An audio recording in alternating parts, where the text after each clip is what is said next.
Thank you for being with us. Can you share with me what topics you'd like me to cover today? Oh, Lord, lead me. Darkness to light. Holy harmony. What is it? Holy harmony.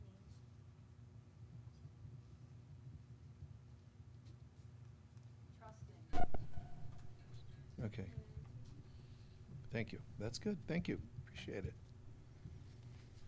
Withholding your love from others. Like love. Delayed responses. That's good. Thank you. Isn't that a funny phrase, withholding love? Isn't that bizarre? How do you withhold love? Love automatically does this, and it's like, no. Well, you can't. You would tire yourself trying to hold this from doing what it does. If someone withholds love, and I know many of us have experienced in life somebody that tries to punish you emotionally or psychically by withholding love. You know, the person that dates you, and if you don't want to do the things they want to do, well, fine, and then they withhold love. But it wasn't love. So they're, just holding out something you think you want and need. Bless you, by the way. That's probably weird on camera. The people watching, I'm talking and I say bless you, and they're trying to fit that sentence together. Someone just sneezed, that's all. Don't overthink it, man. So if we've been the ones to try to withhold love, our children are making choices we don't approve of, the little like to withhold love. It's who we are and it's who they are. As soon as you walk into a room, the particles that are truly love within me, they dance with delight to see the particles of love within you. I mean, that just happens. Love just responds to love. The problem is that if I don't remember that I'm love and I refuse to see the love in you, these particles are kind of like depressed. They're like, wait, I thought we were about to start dancing. No, we don't do that here. Our religion forbids dancing with delight. Our culture, our religion's always something. And this is, we've talked about this a bit in the last few weeks, I think, different ways, but this is where thinking starts to kick in. The tree of knowledge. The Big Bang takes place, and if we say that God's here, and here's the line that was created between reality and illusion, the Big Bang took place and exploded this way, not into God, but it exploded this way and became the universe. So there's God's universe, one song, and then there's our material universe. And when that happens, at the moment that we think we separate, comes duality. So all of a sudden that's right and wrong. And that's also in the garden known as the tree of knowledge. I will decide, which is basically opinionated knowledge. I will decide what's right and wrong. And even philosophical people still use that, Oh, no, you just don't judge the right and wrong and you just stay in the center. Well, it's funny because even the center is part of the illusion. Our attempts to be centered between right and left politics or, reality and illusion you're still going by what you think you know. And that's why Jesus teaches this concept of, I don't know. But in the I don't know, you don't become worthless. But the tree of knowledge, which is the serpent saying, God doesn't want you to know the truth of God, because that will render you impotent in terms of understanding life. So that serpent, the ego, tells us the only way you will know things is if you figure them out, and then tries to pat us on the back when we do it. But that's all actually fear-based knowledge. It's really a trip. You're talking about holy harmony. Even the word trusting, one of you brought up. You can't experience trust while you're thinking, because thinking is the opposite. My thinking, which the garden and the tree of knowledge and the serpent tells me, you'll become a better person when you just learn to think more. which is the exact opposite of the truth. Because thinking means I'm worrying, which is the opposite of trusting.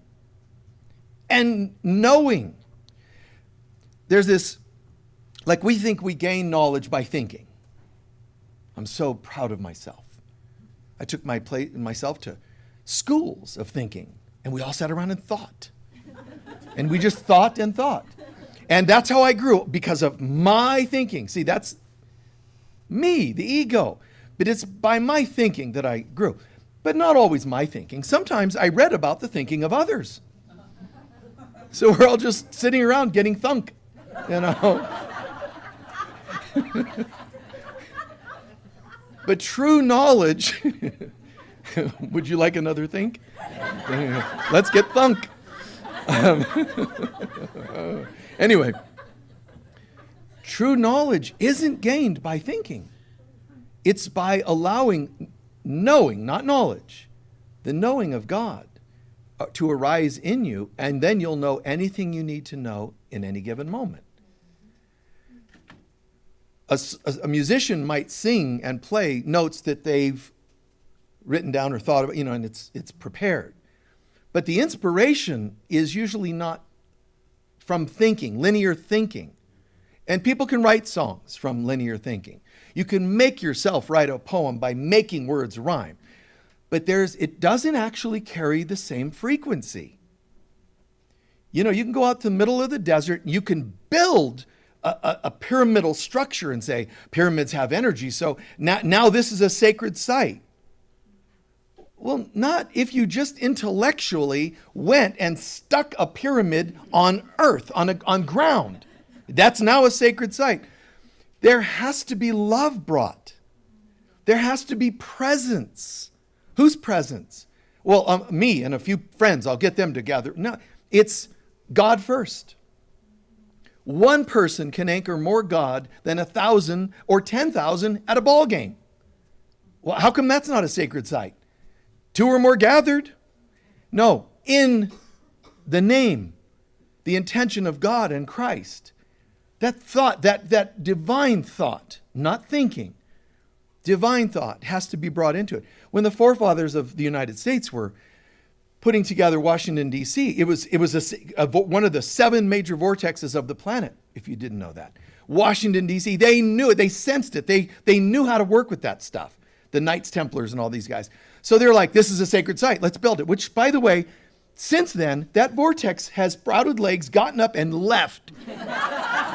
It did, I swear. It left. I'm not just being silly. It left.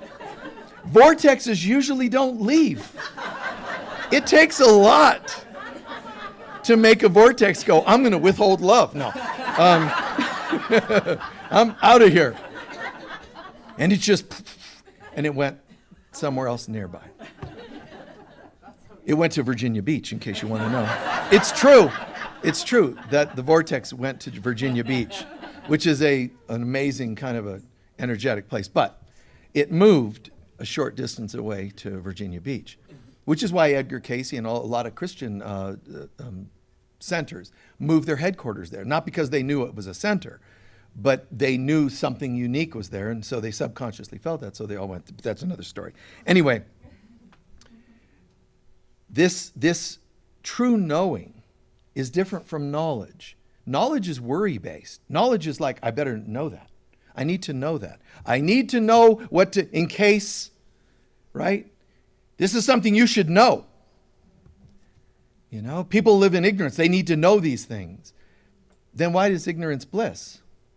So it's interesting because it's like a song you might remember from the 70s. The things you pass for knowledge, I can't understand. It's really interesting that this world, which is ego-based world, convinces people that your achievements are based on your thinking level.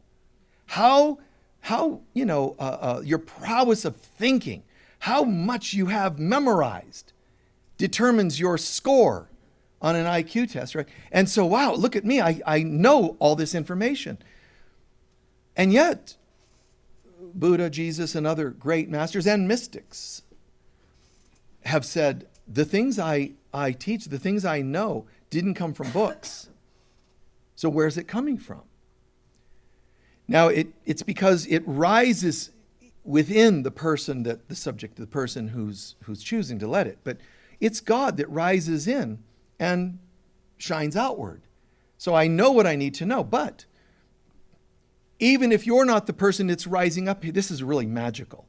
If you're not the person that's rising up within, what happens with true knowing, not in human knowledge, true knowing, it can rise within me. It can rise within a musician. It can rise within a book that you've read, the person writing it. That rises up. But true knowing, even if you're not the one who's doing the energy rising of consciousness, it resonates.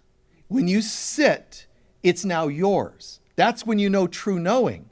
When you just sat and breathed in what was shared by someone who was experiencing a knowing. Now we know.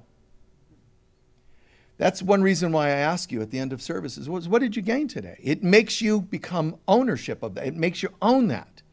It makes you, yes, I got this. Who got it? You got that. You see, and it's yours. So that's the highest level of teaching. In a sense, in the old days, and in the Far East, they would say the highest form of teaching and learning is called synthesis. Because it means you take bits and you bring them together and you synthesize them. You know, like a synthesizer. It's funny, it's a funny wording because it synthesizes all these instruments, but it's also synthetic. It's not the same as having an orchestra. So in that sense, it's synthetic, but it synthesizes. So this one keyboard can bring the music, the sounds of many things. Well, it's the same with learning. One of the greatest things you can do, used to be considered the greatest, is synthesize. Jesus synthesized. He studied many places and he brought it together and then sort of brought it all and mixed it all up and then brought it forth as a truth, which great teachers do. The greatest teachers do. Synthesis. So now you're getting not a linear thing from this culture, that culture. You're getting a synthesis brought forward. Does that make sense? Highest until now. Now we're learning to go to another level where not, because the synthesis is the heart center. All your learning of the lower centers, that's great. The synthesis was the heart center, and we thought it was the highest. There's a new understanding now emerging, which is it's not just the synthesis, it's the spontaneous knowing of God. It's not, see, synthesis is still synthesized information. This is going another level. Now, oh my God, something's rising within me. And now it's downloading stuff. It's downloading information, knowledge, understanding. It's downloading peace. More than information, like linear information, it's concepts. And this is happening, and wow, I'm like, oh my God, this is happening. But somebody else can go, we go to this Sunday service where this guy does this. This download happens and God, and oh, isn't he amazing? But then you put it on me, and one day I leave, and now you're like, now I got to find someone else. That's called codependence. The highest means it rises in me. Damn straight. I won't settle for anything less. So I get to be excited about what I do. But if I'm sitting in the seats and only admire what he does, I missed it. So this resonance starts to happen. And you probably have seen it, most of you, and felt it. It's like what he's saying, there's a part of me, it feels like I knew that. That's good. See, now that's not the usual tactics of a successful teacher. A successful teacher, meaning materially or intellectually successful, is supposed to come up with stuff to wow you that you didn't know. Did you know this? Oh, I didn't know that, which actually is a fearful thing. I didn't know that. I need to know. See, it starts to have this weird vibe to it. Not like a peaceful experience. It does something different in you. So teachers, how am I going to sell a book if on the book cover I put information you already know? That doesn't make sense, you know? Okay, well, done with that one. Let me find another book that says you need to know this or you will not ascend. Fear. So this is amazing if you think about it. This something really cool emerges and becomes knowingness that's shared. And I get to experience it with you. I don't sit here going, oh, yeah. Let's download some information for these humans, these mortals. I'm so far beyond that. My mind can't even think like that. I enjoy the dance. I enjoy us joining together.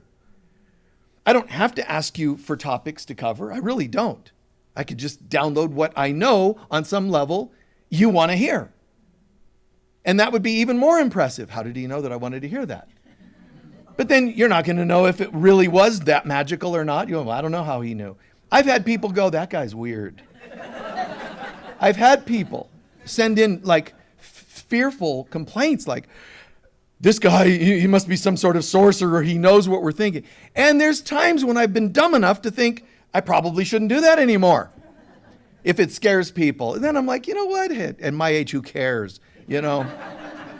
Fear me. I'm getting old. I don't care anymore, So I can't not do it, but I do feel for you. I do.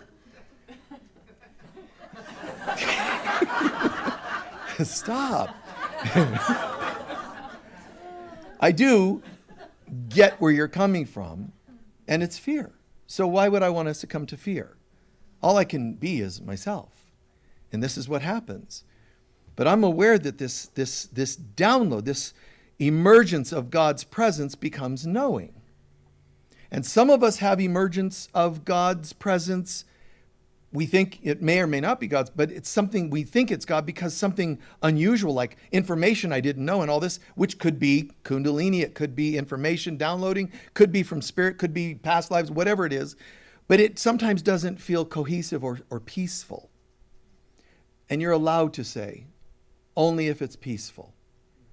Not because it's wrong or bad information, but sometimes it's gone through a shredder called your ego. And now you have all these bits and pieces that you don't know how they go together.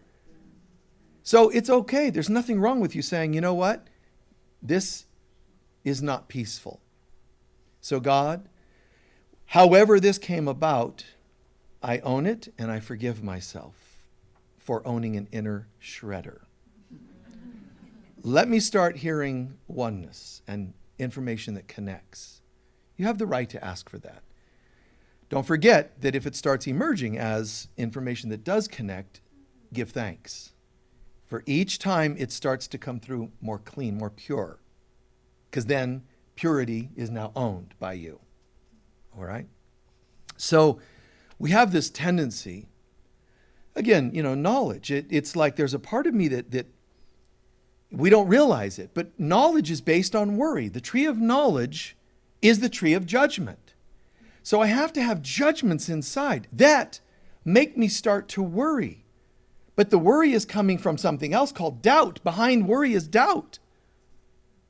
And behind doubt is emptiness, separation from God. So I start to feel empty in my life, which is going to be the root of all addictions, including overthinking, which is an addiction.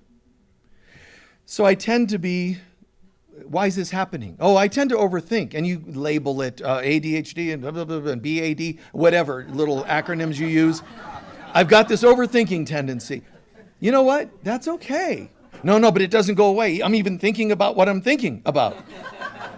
And now I'm thinking that I shouldn't be thinking so much about thinking. And what do? Right? Listen.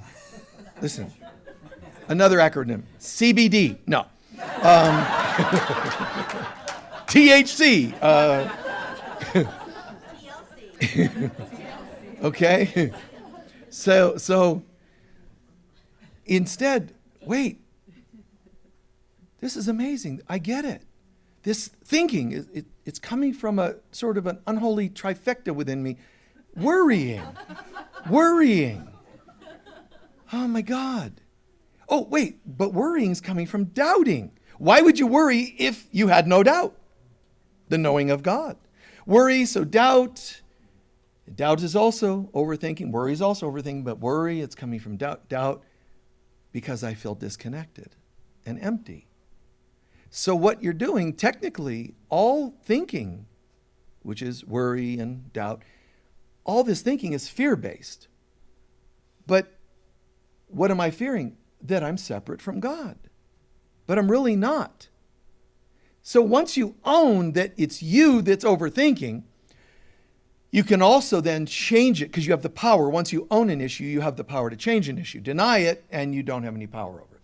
So then you're a victim, and then that takes us another direction. But all of this said, it's like, but I can own this, and that means this is just fear of being separate from God. But I'm not separate.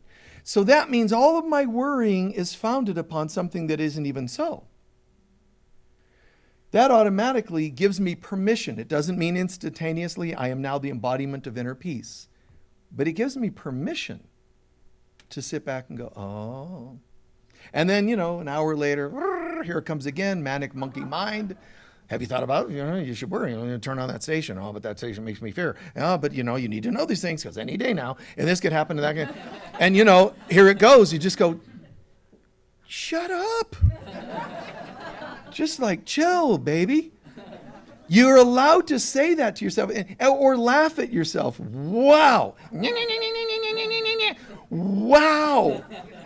Who would want to date you? Like, wow. I need to find someone who has such peace and silence.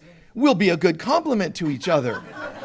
We'll get together and I'll at least get them to meet me halfway and let me talk a lot. And then, and then they'll just be like, okay, I'm now half full.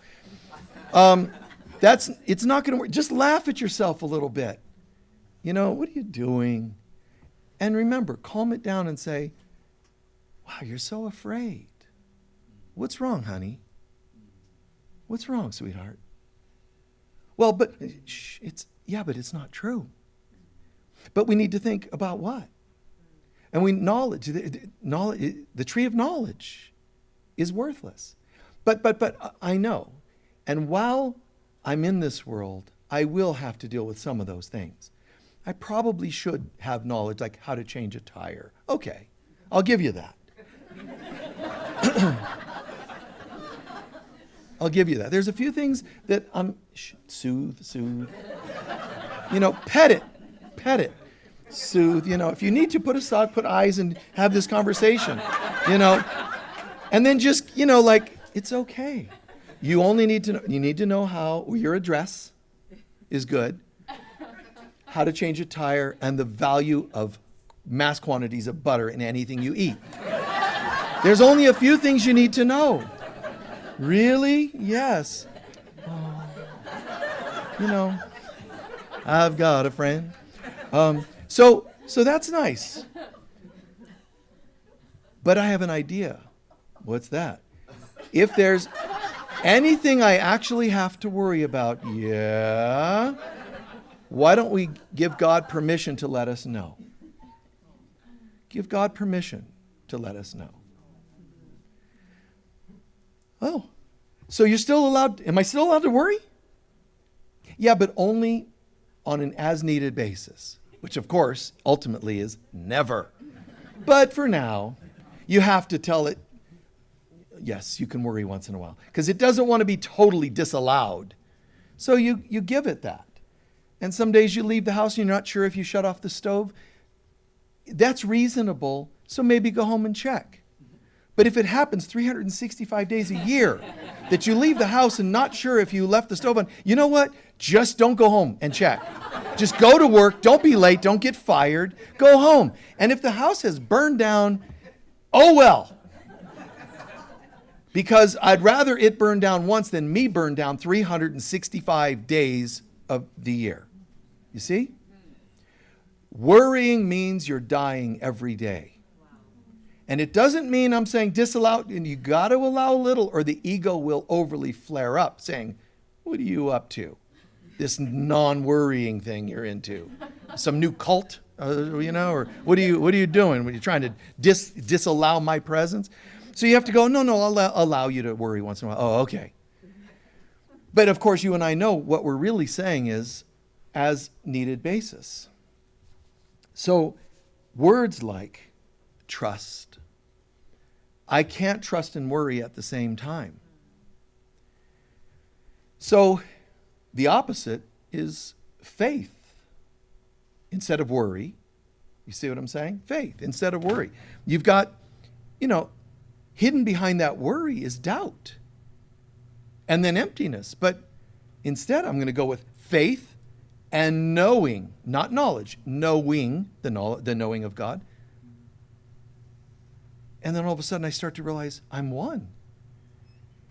If I can switch from the worrying, the doubting, that trifecta I mentioned, and, which is all fear-based, but the worrying and the doubting and the emptiness, all of a sudden to faith. It's like trust and faith are kind of hand in hand, slightly different, but hand in hand. But faith. But you know how you'll have faith and you know how you'll have trust? When you develop a knowingness of God. And how do I have a knowingness without oneness? So oneness, the opposite of emptiness. I'm not empty, I'm one. I'm not alone, I'm all one. So beautiful. Now I brought in a different trinity of sorts. And this is what I choose to nurture in my life. Turn away from the doubts and fears and excessive fear-based things. Turn away from them. It's not easy, but that's what all the mystics were describing. That's why, believe it or not, that's one of the main reasons for meditation. To learn to go into the silence. The silence isn't the goal. There's me and my thinking, silence, which is a discipline to take you to a third place, the presence of God. Some people actually say, I went to a school and learned how to hold silence. It's a meditation school. And then what? Well, no, nothing. It just, and I'm a master. I've reached level 3, silence -3, where I can just make my mind totally empty. And then what? No, empty. Well, no, where's God? Well, God's the emptiness. No, it isn't. You're supposed to get empty so you can be refilled with the presence. But you know what some of these meditators do? And they spend years to learn this, to be silent, and then the voice of God says, hello, my beloved, shh, shh. Silence. Silence. Yeah, but shh. But I'm God, shh. It's kind of funny. Taking all this so seriously. On the other side of silence is God. And on the other side, all this stuff that bothers us and worries us. And you know what? I'm not condemning or shaming. It happens. And laugh at it when you can. But on the other side of all that worrying and doubting and emptiness is, again, this place where I can have faith and trust again. Oh, that feels kind of nice. Wow. I'm able to feel this like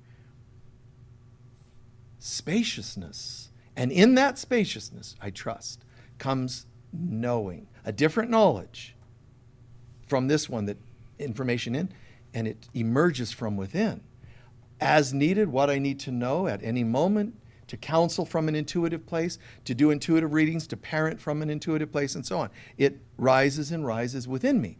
Anyone in my proximity, or even thinking about me, any of us, from the other side of the planet, they think about us, and because we have this rising, if there's any willingness in them at all, they're going to have spirit rising. Not even know why. Yes, in a room like this, we go, wow, this is cool. But this is a dance we're sharing, right? This is a dance we're sharing. And so even on the other side of the planet, someone's feeling this. Why do I feel so much better all of a sudden? Because the tuning fork that's struck and goes near another tuning fork can make the other one, without touching it, resonate, vibrate, sound out without even being struck. So even a person seemingly in a passive situation is able to receive. Even the genetics of a person has intelligence, not its own, meaning not like you have 8 trillion voices of DNA. Oh, hey, how you doing? Oh, I'm DNA of the finger. I'm DNA of the nose. It's like, it's way too manic. What it is these are forms of our receptors. We have skin receptors, we have DNA. All parts, every cell of my being, every atom molecule has a form of receptors, meaning a giving and taking, like information. But it's either going to get intellectual information or a knowing of God. And when the knowing of God rises, even your DNA says, soaks it up. Oh my God, the presence of God is here. Unless I'm so ego-based, I've programmed all my receptors to shut down, opposite of trust, shut down and use external information that we, ego, will discern whether we like it or not. That's different than the knowing of God. And we get in such a good habit of just allowing the knowing of God. It's like, I know what feels right for me. I know what feels like love. You just get so good at it. It's no longer, I'm gathering all this information, I don't know which one to believe. No, it's intense and that's hard. You get better and better at, I know what love feels like. Real love, I don't mean just romantic. In the Bible, there's a concept, if you ever have read this part. Adam knew Eve. I hope so. They lived together for 1,000 years. No, the word know in the Bible meant to have intercourse. And he knew his wife, which is funny. Like, to know you is to love you, if you know what I'm saying. Anyway, to know somebody, you mated with them. But that's actually a misrepresentation. It meant to know them, you become one with them, which is how intimacy was supposed to be. But most people don't. Most people, I don't know who I am, I don't know who you are, and right now, I know what I want to do. You. So the doing coming from a lack of true knowing, now it's compensatory, which means it's also addiction-based. Now, I don't just need you once, twice, three times. I need somebody else quickly, because none of them actually help me get what I'm looking for. What am I looking for? Back to that oneness with God. You're not going to get that from bodies. If you're a body, that means you're already lost and fallen, and it can't get you home. But if you're willing to be with somebody and let the body disappear, then you get to know them. Know. Knowing is of God. You see? The opposite would be compensatory, fear-based, and it's like knowledge. Like, oh, I had one more lover. I did one more thing. It's linear information. And even what you're doing with the person is just linear information. When people say, what's the magic of sacred sexuality, intimacy? What's the real magic to Tantra and those kinds of things? It isn't in the technique. It's in this one piece of magic behind all of it is they are not a body. Oh, well, never mind then. I was looking for a manual that would tell me techniques that end with me being complimented at how wonderful I am as a lover. That's what people are subconsciously or consciously doing. How do I improve my... But as long as you look and see a body and try to do things to a body, you are in your fallen state, which means you cannot know them. In this world, knowledge is attained, by reading thinking processes, thought processes of others. But knowledge, ironically, is gained by dissecting things, which is the opposite of knowing. You see, oneness. To know something, you join and you are one. Synthesis that goes to the next level. But knowledge is, I don't know, what do you mean know and joining? What is that? Come on, what are you, like some new ager?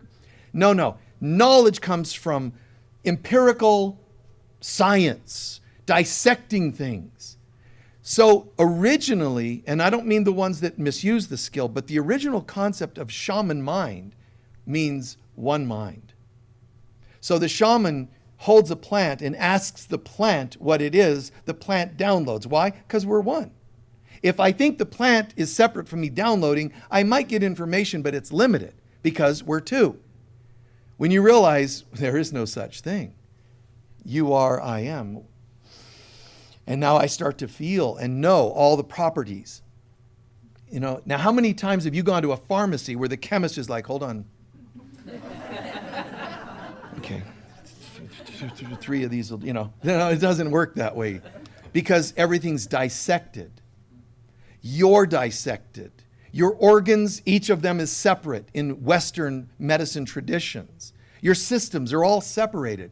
Edgar Cayce, who's considered the father of holistic medicine, had one of his many talents, but one of his unique ones is his health readings. And one of the weirdest, coolest things he did was explain the reason a person's sick was there was an incoordination, lack of oneness, between systems. Now that's something even doctors today that like Cayce, that believe in Cayce, they still can't figure it all out. Because you have to join with your client to understand it. But there's an incoordination. And then he wouldn't say between the spleen and, he would say the liver forces have an incoordination due to the lack of connection between the parasympathetic and he's like, wow, way out there, trippy stuff. But he's describing the universe as a one, and your body being a universe as one. And there's a lack of coordination between these systems because of tension, because of stress, or whatever else. So he could create healing in people that nobody else could, because he would explain what sounds really cool, but it's really a trick of oneness. A trick meaning it's a magical experience. You're bringing things back to oneness. So he would say this person has digestive issues because of this battle between these two systems. Let's get them to get along, oneness, and then the symptoms all drop. It's very different, isn't it?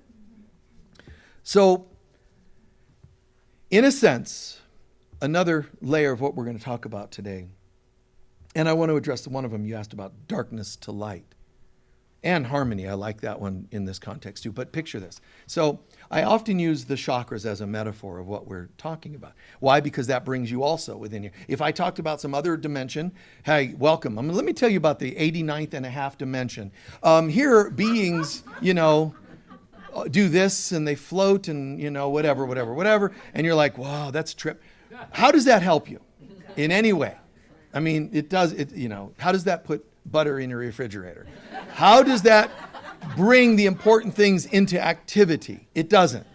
You know what's nice is no matter how cosmic I can be and whatever I talk about, I can always relate it to you, your life, your body, right here.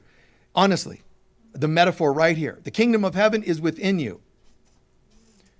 The Aquarian age is a heart chakra thing. I can always bring it here, not make stuff up. I can make it come back here. You have 4 torso chakras and this combined 3. Earth, water, fire, air, ether. And your hand tells you that. Earth, water, fire, air, ether. The fingers in palmistry are named such. Oh my God, because that's me. Your palm and the lines in your hand, they're not just coincidental lines. My inner beliefs of who I am creates a tone, a vibration, whatever it is, and it comes out and it creates, just like grains of sand on a sheet of glass when they practice using sound and tone, and it creates geometry. Your hand is a geometry, all those lines. It's a geometry of how I'm feeling, who I am inside. And it's going to tell you. You're reading my lines, but you're really reading my soul that sends out a vibration that becomes the lines in my hand. Or the bumps on my head, the shape and style of my face. All that I see, all that you see outside is a reflection of the inside. So too does our chakras tell us about our spiritual journey. Yeah, I'm on the path to God. Okay, who's the I? Well, start at the root chakra. Yeah, and I'm on the spiritual path. What do you think the path is? The old Appian way, man. Moving on up through here to reach God. And at one time we said, oh, I'm on the spiritual path. And so we thought, we were told and taught at the time, the spiritual path, if I'm down here and I'm rising up, if God's here, that stuff down there is naughty. Because it ain't up here. So I should probably abstain from any of that naughty stuff and just God. We thought that because it's illogical. If I'm going to the crown, I got to leave the root behind. So it becomes, leave the root behind, leave the root behind. We go into these chants in church, naughty genitals, or whatever. just completely vowing, never again shall I look below, vowing naughtiness. And you know what God was saying? Aw, you're doing such a great job leaving all that behind, coming up. And then you meet God and God says, how you doing? I'm great. And I left all that behind. And God's going to go, I know. But you actually have to bring this down there. You have to bring my unconditional love, non-judgment to every part of your being. And we're like, what? It just took me 8 lifetimes to not want to play with that anymore. and now you're telling me I got to go back? Seriously, it's kind of funny, but I swear this happens. On your spiritual path, you will be tempted to swing from the doing world to the being world. But the being world, we assume, duality again, means no more of that stuff. And what it comes to be later is, in the center, neither of those exist to me. All this work I did to reach the crown, only to be told, now go back and bless all the parts you left behind. It's like, and at first, it's frustrating and confusing. You feel kind of dispirited because you just did all this work only to be told, now go back, do it again. It feels so defeating, but it isn't. The ego is going to want you to think it's defeating so that you crash again. And instead, no, I get it. It's go back and read books, go back and do the things you did, but you do them differently. And yes, some of them will fall away because you decide now not to avoid it like it's naughty, because that gives it power. You now just are not interested in it. It's not an option. You just go, that's not here. And some things will still be there, but they're needing to be looked at and blessed, whatever, that might be in your life. So the spiritual journey involves darkness to light, but let's say it this way, darkness to light, and then light to darkness. You have to bring God's presence into everything you do, think, say, everything, every memory. Okay, so one more thing. The spiritual journey starts down here. Seemingly, it's a metaphor. It starts down here, but you can live down here on the human level, lower chakras, and be unconscious, obviously. Look around the planet, watch news. Yeah, there's so it's so easy to see. Reality shows, and it's just like no consciousness. So there's people that are just asleep. But for you to awaken on the spiritual path, you have to become conscious that there's a problem.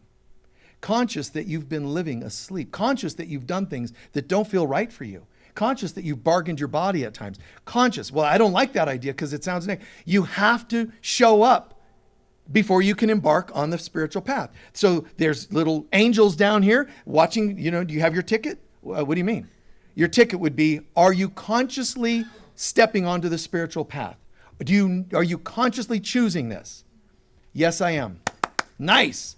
So now you're going to become conscious that if you do a little of this too much, that too much, it's not really healthy. And you're becoming responsible. Conscious, on the path. It's coming from the word like recognize, cognizant, conscious. Recognize there's a problem. I've been living my life as an addict, as a loner, as a fearful person, whatever it is. And that's going to end today. First step. Now you've done the conscious awakening. Good job. The next step is going to be, as you rise up to the next center, the subconscious. This isn't just you becoming consciously aware of conscious things in your life. Now you got to go through the subconscious, subterranean, your basement. Subterranean meaning the hidden things. So in the subconscious self, you're going to have to possibly remember all the stuff you thought, said, did in the past. All of the yucky stuff. Very important caveat to that. You don't actually have to remember each piece, but you have to be willing to. Because the willingness means, I refuse to let this have so much power, I'm afraid to look at it. The mother who's in charge of this process, the Holy Spirit, is not going to make you look at every one of them. Some of them, when you burn off one, it'll release some others automatically, very organically. So it's not an intellectual process. Know that you call upon the Divine Mother to help you on your spiritual path. You're already on the path, I know, but I would still consider what I'm saying here to be like kind of a map coming out today and going, where am I at? Am I being conscious and responsible? Recognize. Then the second is the subconscious, the hidden stuff. What do I do with that? You don't just recognize. What you do is you start to remember old hurts. What does remember mean? To reassemble the dismembered parts. I have some memories that are hidden over there, and I cannot get on the spiritual path unless I am willing to remember the dismembered parts. All the yucky things that have been done to me and I've done to others and to myself, etc. Do I end up remembering all of them? No. Again, you have to be willing to, and the ones that are relevant will be right there when you open your eyes, so to speak. Make sense so far? All right. Now, that's sort of our belly area. The next step that we go is kind of cool. The heart, the collective unconsciousness. This is where your personal Akashic records are stored, and it's where ours are stored. So when you read the Akashic records, you're not reading the body so much. You're not reading the emotions so much. You're not reading the intellect, by the way, so much. You're actually tapping in the Akashic records. Readings can be from any level, but Akashic records is when you read a person's soul. Okay? And what's one of the cool things about that is, there's people that take classes on Akashic records. I read the Akashic records, maybe not. How do I know when you're reading or I'm reading the Akashic records versus just psychic skills, which are phenomenal skills to have, by the way. Intuitive skills on any level, any chakra, great. But how do I know for sure when it's Akashic records? When you love your client. When your heart opens because you love and care about your client, their heart opens and allows you to see their soul. You get that? So this is not a thing you do with your head. You don't do psychic, energetic skill sets. It's not about penetrating their brain with your powerful psychic mind. It's about love. It really is. I really care. How can I help today? And then that person's soul just goes, God, this is amazing. This is so organic for me to open my heart to you. It's because there's love, real love.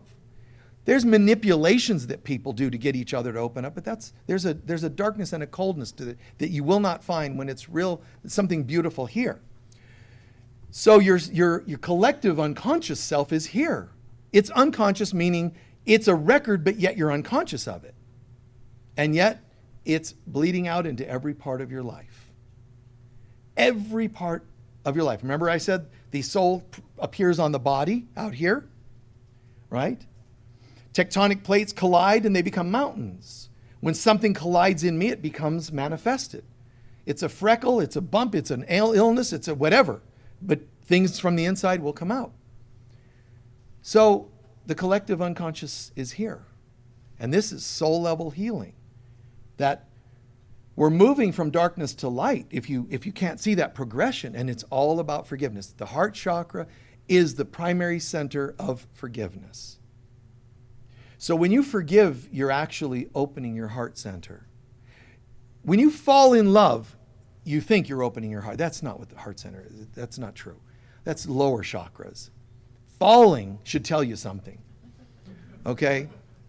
When you rise in love, it's something here is happening. It's a different level, it's unconditional, and it's beautiful, and it can never die. Falling in love is weird human stuff. So this is the collective unconscious. We have one more step to go. The super consciousness, the God self. But it's only your version of God. This doesn't mean it's the absolute. You can rise all the way to here, as many yogi have and throughout history and many mystics, and this opens and you're now in touch with God, but it's your version of God. It's God, but it's still limited based on what you'll allow. It still has to honor your belief systems, which could grow exponentially day by day. So this is what we're really doing. Part of our spiritual path could be described as conscious stuff, subconscious stuff, collective unconscious stuff, and super consciousness. So how do I know where I am on the spiritual path? Well, it's very simple. Am I still learning to take responsibility and own what's working and not working in my life? If you're there, great, great, great, great. That tells me I'm activating this because I used to be asleep. So at least I'm waking up, becoming conscious.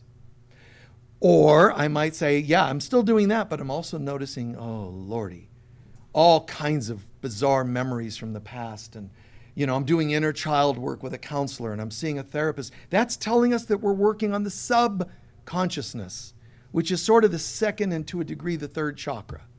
It's all my old stuff. Don't think that that's like, oh no, I want to be higher than that. Be quiet. Be where you are. Don't try to force yourself to be some level you're not. That's not organic. Just tell that voice, hey, you know what? Quiet. Let's just start where we are. You're going to be here. You're going to go to the sub-level. And then there's also, wow. And how do I know when I'm at this collective level? Bizarre, I use that word meaning cool. Bizarre connections, synchronicities. You start to walk in synchronicity. Like, if synchronicities weren't happening, it would be odd. Because you're like, oh man, turn on the radio and, oh, the song One by Three Dog Night is on. One is a lonely, oh, everybody go, oh, it's 11:11, 1. Wow, this is a trip, And then you get something in the mail from a company called One, and then, you open your computer and it says 1 minute, please. And on and on. And it's like, wow, that's this level. But it's not just cool little things that happen that you like. It's also, you think as a humanitarian. You think as a we. What's the greatest good today? Your decisions start to become the greatest good. A musician could step up and say, I think I'm going to play a song that I think you'll like. I want you to hear. That's I. There's another level to go, what's the greater good? What are we wanting? And then music comes through you. Even if it's the same song you were going to play, it's different because you went from I to we. That's this chakra. And then, like I said, then there's the superconscious self, this rising above all that, rising to a whole new level of consciousness. One last thing, the ego. Anytime I want to switch into fear and worry and emptiness, I'll be giving the ego permission to hijack wherever I am and take over that, which is why some people end up with some very dark things happening. They might have opened higher levels of consciousness, but it got hijacked by something. And if you raise higher levels of contact, energy, consciousness, trust me, there are all kinds of beings hanging out waiting. Oh, really? You think we're going to just let you walk into your superconscious self? You haven't talked to your children in years and they don't like you. You have these restraining orders from everybody you ever dated. You don't deserve to be up here. And you're like, that's true. I probably should just go sit down in my base chakra and go unconscious again. It's true. These things will go after you. And that's where you have one thing to fall back on. Of myself, I am nothing. Meaning the part that could be attacked by any of them is nothing and is vulnerable to attack. But that's not the end of the sentence. Of myself, I am nothing. But in God, I am all things. I am everything. And if God is with me, what could be against me? Now you're affirming oneness. I still am consciously, subconsciously, collectively aware that I have issues here and there. Got it. So you're not pretending, denying, stuffing, minimizing. Got it. But when I surrender it to God to be released and forgiven, I'm given permission to stay right where I am. I don't have to be toppled. And we'll all go through that, periods of that, where we don't think we deserve. You can be the greatest spiritual teacher and still have those moments. I don't deserve. And it's so bizarre how it catches us off guard. Just so like, it could be a movie you see and all of a sudden a scene triggers you and where's that coming? And you shut the TV because you were getting triggered and you didn't want to even know that you were getting triggered. Turn it back on, go, okay, I'm conscious. I was triggered. Go to the subconscious level. What was this about? Track it. Go to the collective level here and forgive it. And then, back to God. I know this because one time I shared this a couple years ago, real briefly, but one time I saw, I think it was somebody in my family, sent me a picture of me when I was a kid, probably 5-ish or so. When I looked at it, I was disgusted. I looked at myself and said, "You're so stupid." Because the picture was me smiling. And I'm like, you should be ashamed of yourself. Smiling, are you stupid? Do you know what was happening around you? You know, see what I'm saying? Like, I'm telling me, you have to be stupid to be smiling. Nobody there likes you. And then I sit and look at that and go, wow, where's all that coming from? That's not me as a teacher. Sometimes these things will emerge and you don't know where that's coming from. Such hatred.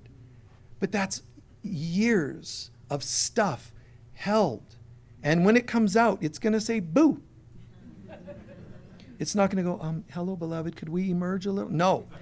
It needs to try to take you off guard. And I was. But I can still tell you. Because it's the truth. It's how I felt at the time.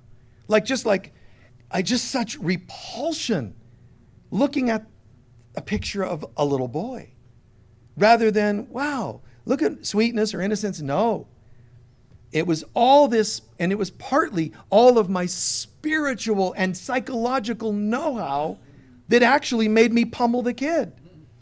Because the spiritual, the all-knowing teacher goes, dude, what were you thinking? You know, you're going to lecture the kid because you know so much better. And we do this to ourselves every day. Right? Every day. Some bad news comes your way and you start personalizing, getting nauseous, and this is what we do. See it. Bring it to consciousness. Track it to the subconsciousness. Bring it to the heart for forgiveness. And I didn't have to go to the little boy, oh, beloved, I'm sorry, and I forgive you. He didn't do anything. He was, beat to hell by these people around and still smiling. I had to forgive my perceptions of him and let him be free. You are as God created you. You are the Christ on earth. You are okay. And if I can't do that, some of us feel like we can't. I can't look at a picture of myself. It's okay. This too shall pass. Give permission. This too shall pass. No matter what they told you, you are a holy child of God. That's not an opinion fighting an opinion. I don't have to go there. It's okay. It's okay, little Michael. You're okay. I don't have to talk him into. I'm serious. You don't have to talk him into it. It's a fact. The truth of God, the knowing of God versus the knowledge of man. According to the knowledge of man, you're so foolish. You're so foolish. Don't you know anything? The knowing of God, it has to go through a moment of, I'm sorry, love you, but the knowing of God doesn't have to fix the child. It's a knowing that surpasses human understanding. Please take a few centering breaths.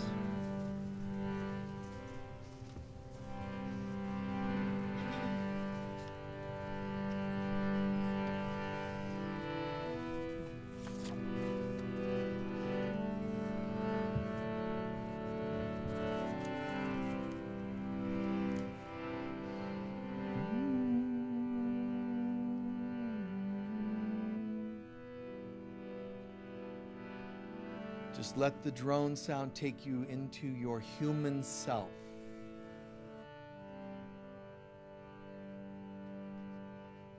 The drone sound effect down into the root for a moment.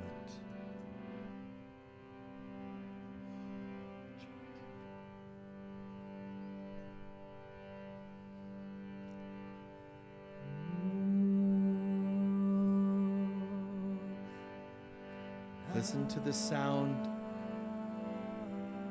of the voice. It's God in the crown calling you upwards. Come home. Come home.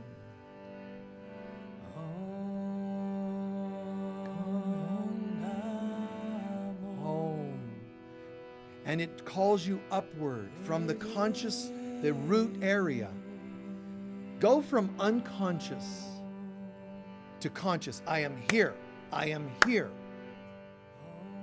Nowhere else. Not drifting off, not spacing out. I'm right here, owning my life. And there's a lightness picking you up to the subconscious self.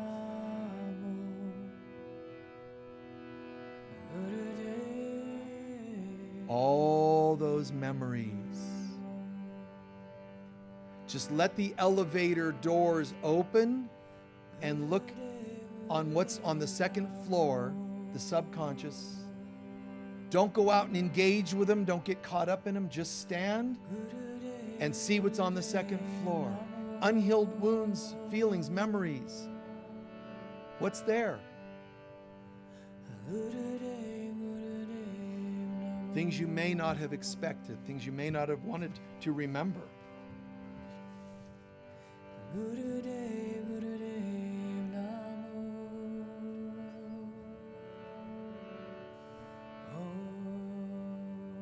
I stand in God. I see those memories. And I still love myself. To myself I say, please forgive me for all these things we've gone into and experienced. I love you. I truly love you.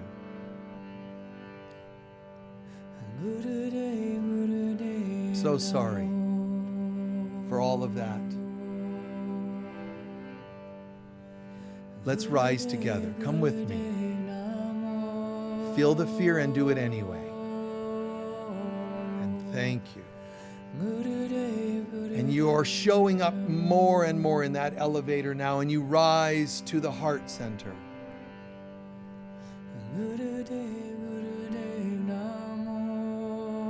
And in the heart, we have our collective unconscious. When the door opens, it means you can see anything and everything for all people throughout all time. But today, let the doors open and see everyone's goodness. Yes, you could also read all that they've ever done, good and bad. No, not today. Just let the doors open and see everyone's goodness. This is the part that reincarnates because of lessons. And because I'm in this level, I'm aware of everything. This is the Akashic Records. I know why now, even if I don't consciously know all the details. Everybody was in my life for some bizarre reason. A belief in learning or healing, whichever it was, I get it. And I see you all as pure souls. Tell them all and affirm that.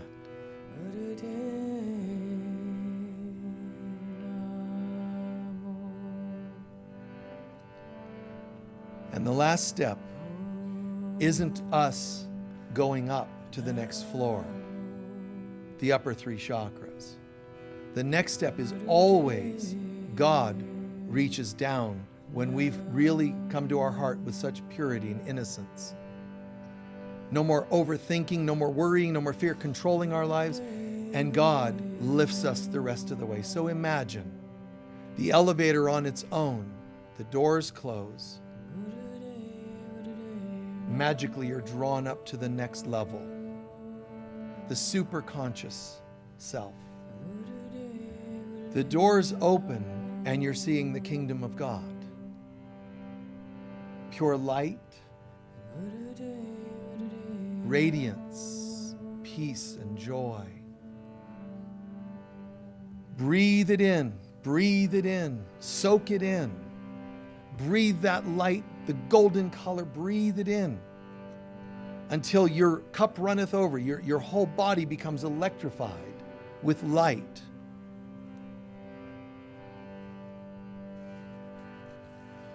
And as mentioned earlier, Now, God says, I'm so glad you came here to refill.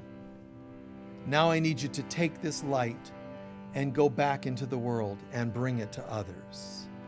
So spend a half a minute imagining what you might do starting today for the next day or week or month or year or life. Picture the elevator takes you back all the way to the root chakra, the physical world, the material world.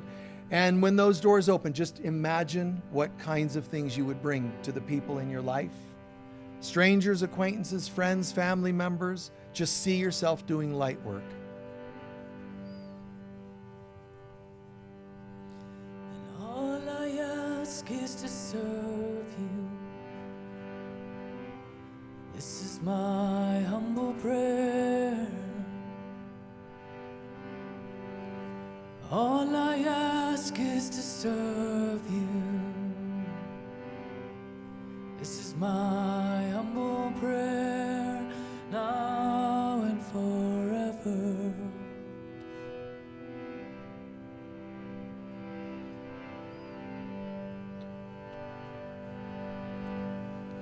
Now and forever. Place one or two hands on your heart and let Him lead you through those words again. All I ask is to serve you. Whatever, let Him guide you in the words. Feel it in your heart. Repeat when He asks.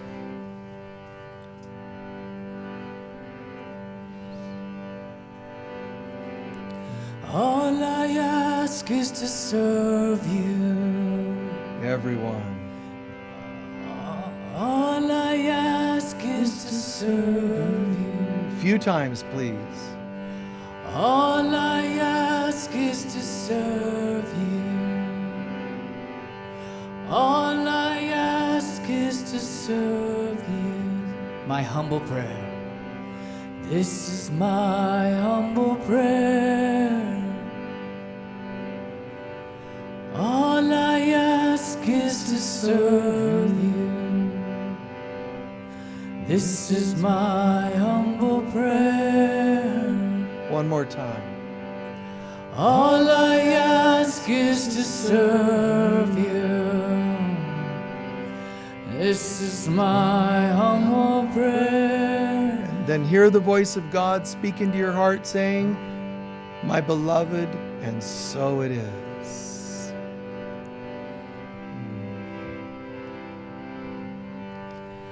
And now it and forever.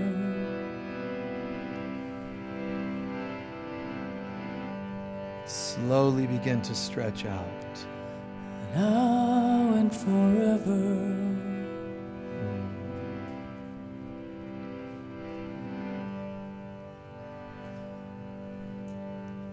Now and forever. Beautiful.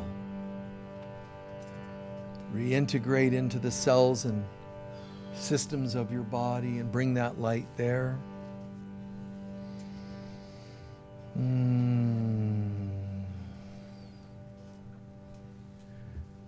We close with that Sanskrit prayer, Yum. Yum.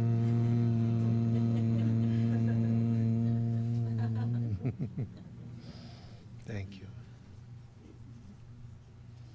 Thank you so much. How's everyone feeling? Nice, nice. Wow, thank you. In a moment, we'll do collection, but not yet. Just let yourself reintegrate.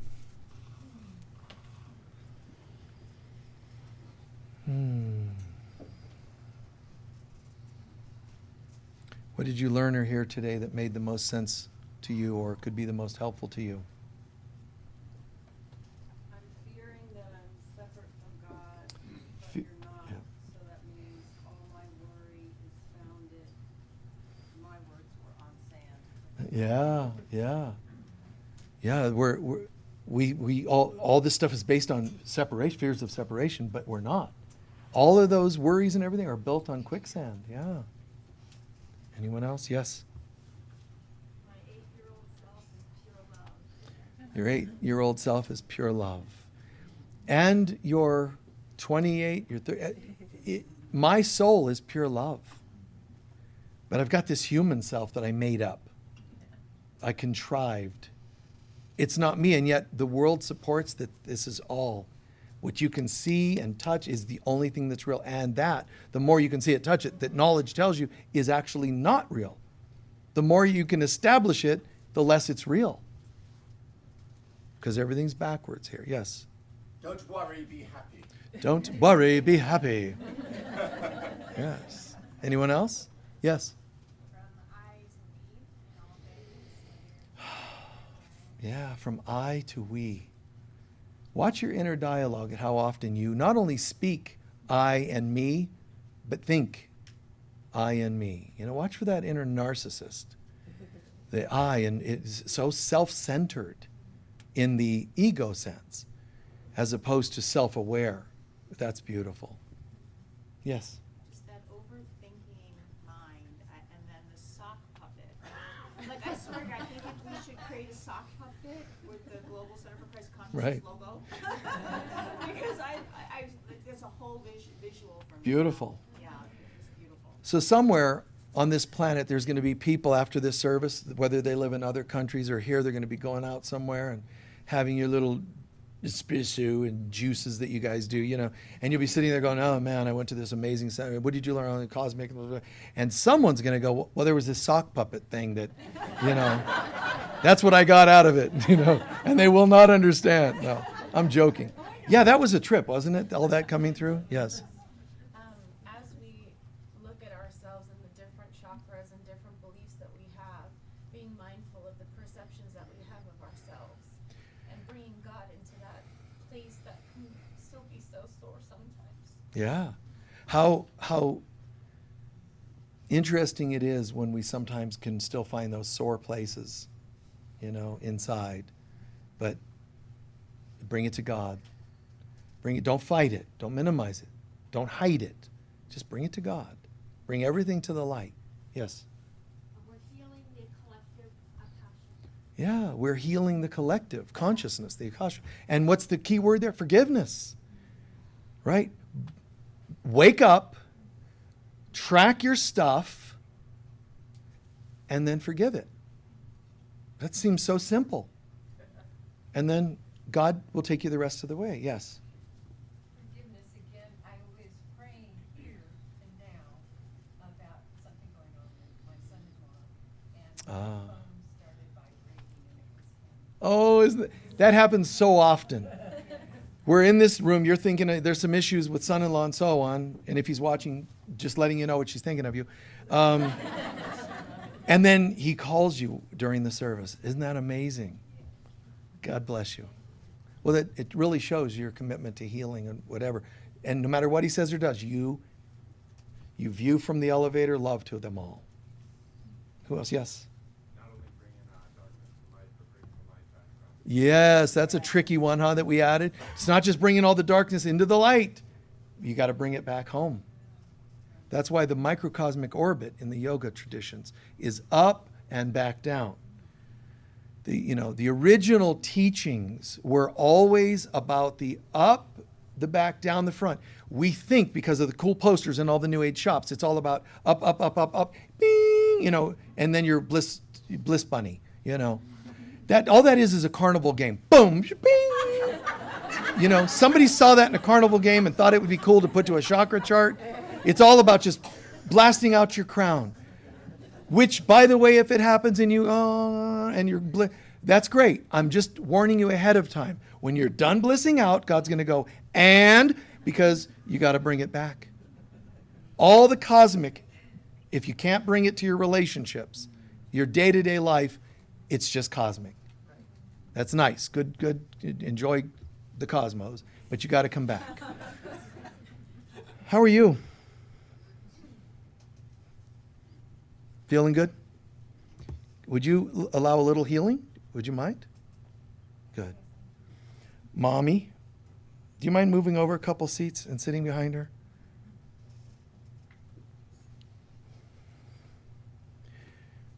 The youngsters, can I ask you a favor real quick? Just hold mom's hand, okay? That's all. Good. That's all. Just hold that for 1 minute.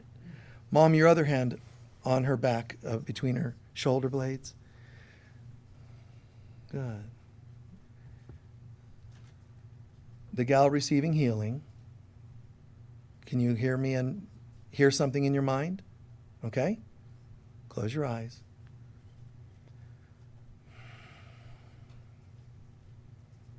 I want you to hear the words, all of my children are fine. And just let that repeat slowly a few times. Nice and slow.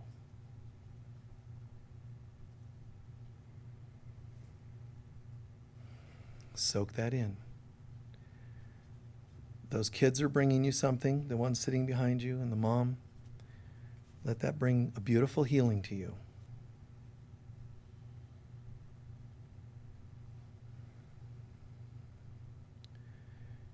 And you go to deeper and deeper levels when you say, well, what does this mean exactly? And let it download what it means.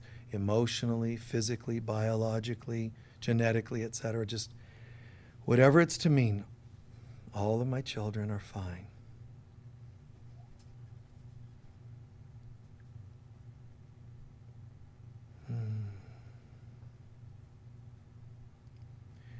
And there's the love of hundreds of people supporting you in that, whatever that means to you.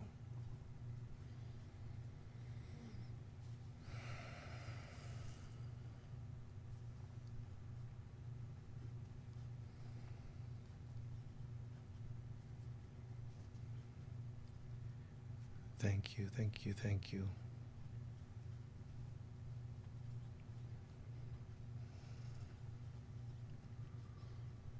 Okay. We're going to do our closing prayer, but first, if the ushers could bring the baskets up, that would be great.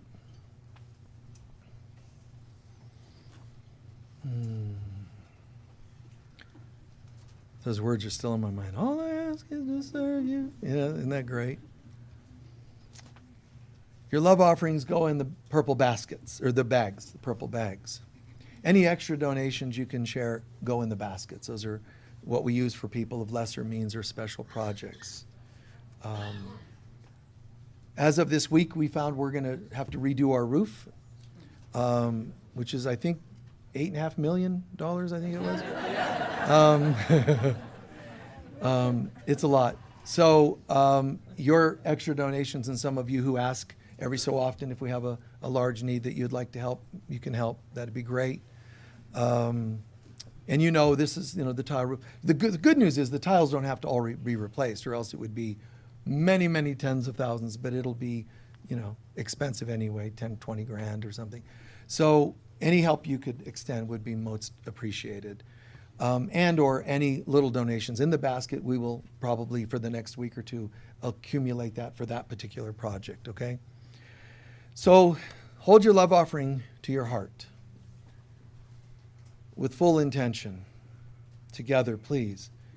Divine love flowing through me blesses and multiplies all that I am, all that I have, all that I give, and all that I receive, and so it is. Thank you. Let's stand for our closing prayer. How's everyone feeling? Good, good. Yeah? Yeah. Thank you for letting us channel that through you, hon. It's very good, very important for everyone to clear that. Feeling grateful, the music, the tones, the words, the intention. Grateful for the great friendships we have here, even among strangers. In God, there's no such thing. So thank you, thank you, thank you. We each say to everyone watching the program, God bless you and thank you for being my spiritual brother, sister. The light of God surrounds us. The love of God enfolds us. The power of God protects us. The presence of God watches over us. Wherever we go, God is, I am, we are, and so it is. Peace be with you all. Thank you.